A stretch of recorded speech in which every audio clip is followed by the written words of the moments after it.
Şair yazır ki, məndən soruşdular, rəssam olsaydın, nələr düşünərdin, nələr çəkərdin? Dedim ki, kədərli, qəmli üzləri hər zaman sevincli gülər çəkərdim.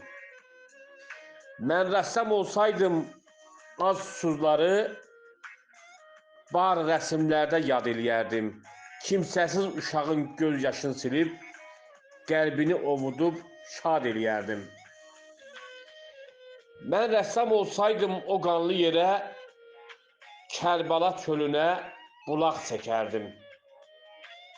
Bəlkə də təsəllim olacaq deyə, hər kəsi o suya qonaq edərdim.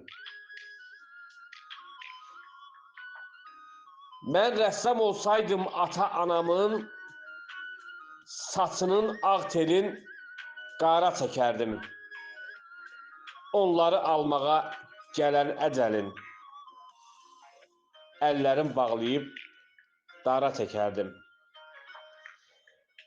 Mən rəssam olsaydım, öz əsərimdə dünyanı zülümsüz təsvir edərdim.